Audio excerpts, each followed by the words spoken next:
In this episode of the series of Med Evidence podcast with Dr. Michael Koren, the bad cholesterol and the really, really, really, really bad cholesterol, we are going to just kind of bring it all home, Dr. Koren. And LP little a, the knowledge is extensive and the research behind it, so much going on. It's fascinating and really exciting.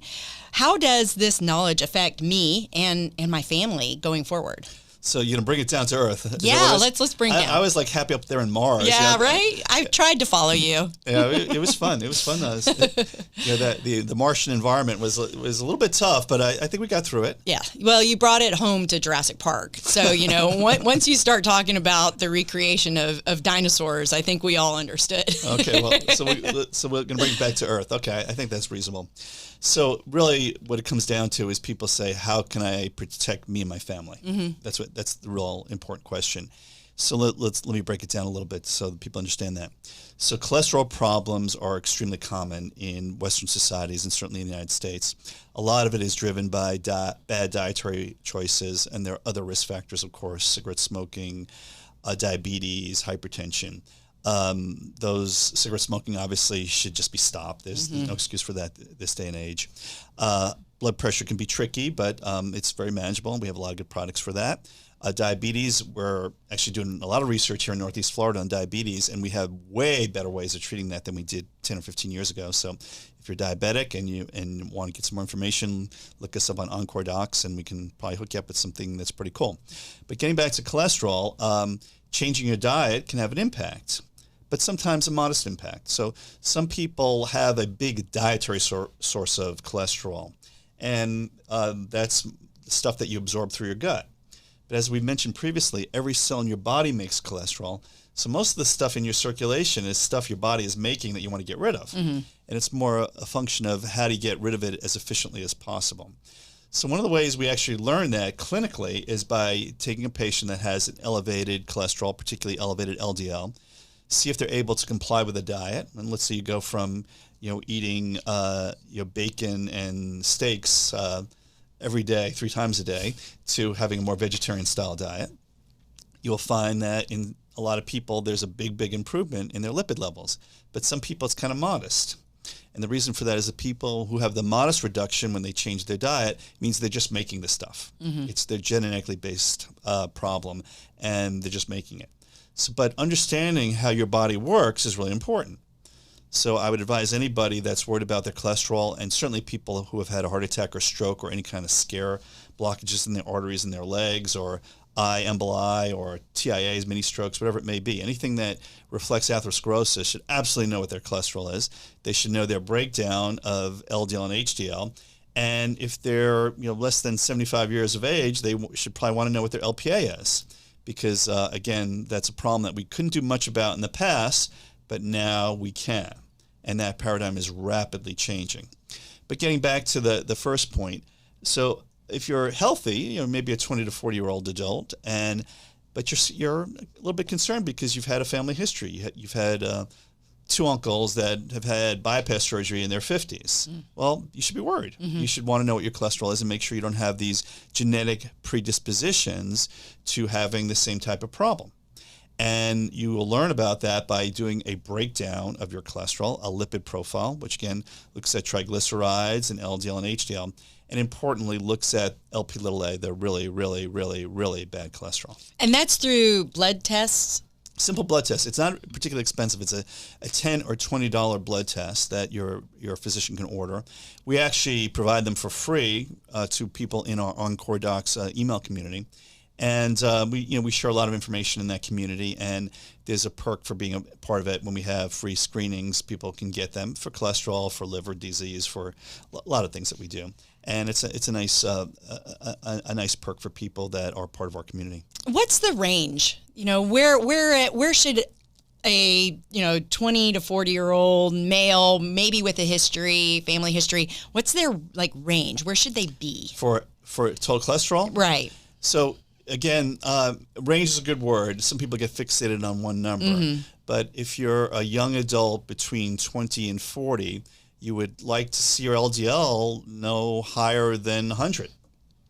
Now, If it's 150, is it the end of the world? No, but you should definitely think about changing your diet in a major way. When your lipid profile comes back and a lot of your cholesterol is in LDL versus HDL, you should have more concern.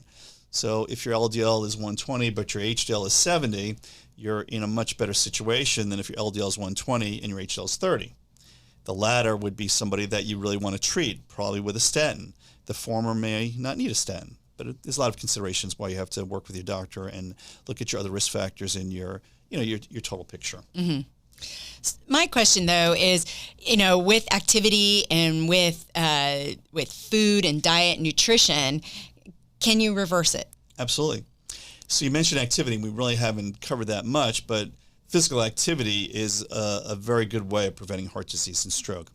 Physical activity is probably the best way to raise your HDL. We've talked a lot about lowering LDL and lowering the other bad guys, but you can actually raise your HDL in some ways. It's hard. It's actually really, really hard to raise HDL, but exercise is one way to do that.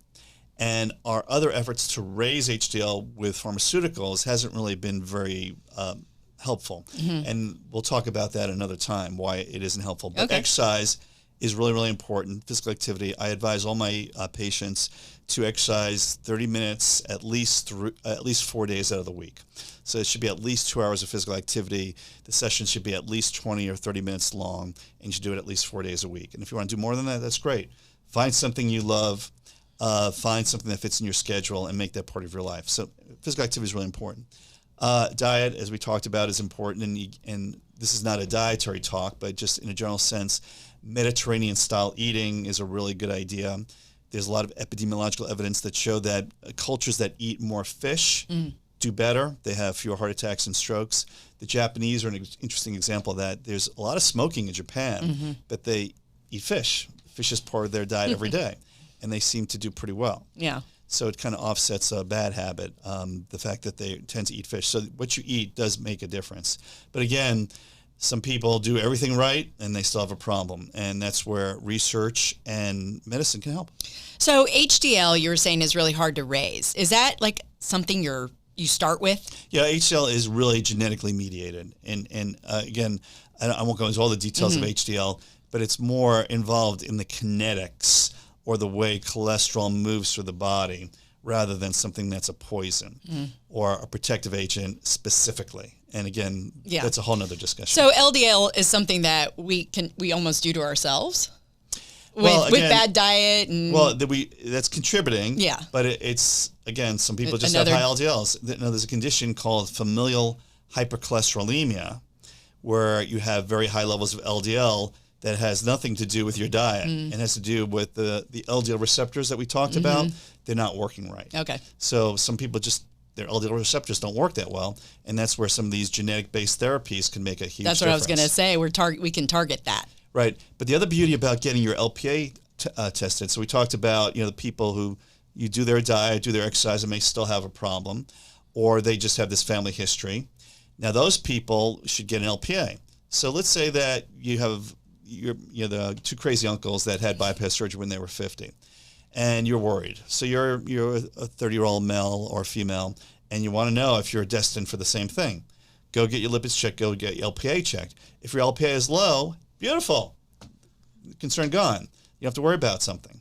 On the other hand, if your LPA is high, then you say, okay, well, I know about that, and let's talk to the experts who can help me with this. And there are treatments for it, which we didn't have before. That's awesome. And what about the older adult? Once you hit 50, you have a little more concern about your health, and you still had those two crazy uncles that maybe at 40 you tested low. What about at 50? Right. So again, if you get into your 50s and 60s and you have signs of atherosclerosis, then you want to have a more detailed analysis of it. And there's so many different anecdotes. So, I'll share with you one anecdote. Recently, I had a conversation with somebody who was like the healthiest person on the planet. She's exercising, biking, 100 miles a day. She eats like perfectly, doing everything right. But she still had a lot of coronary calcium on a CAT scan. And coronary calcium is a reflection of atherosclerosis. And it turns out this person had their LPA checked and she had a very high LPA. And that was the mechanism for it. Now, everything she's doing will keep her out of trouble, But with these new therapeutics, she may be somebody that will take advantage of that because she's doing absolutely everything right. She's a great patient, doing everything perfectly, but still has these genes to fight against. All right. Well, Dr. Koren, thank you very much. Final thoughts on the bad cholesterol and the really, really, really, really bad cholesterol. Well, the final thoughts would be know your numbers. And if you're in these high-risk categories and have a family, particularly if you have a family history, get your lipoprotein little a, LPA, checked.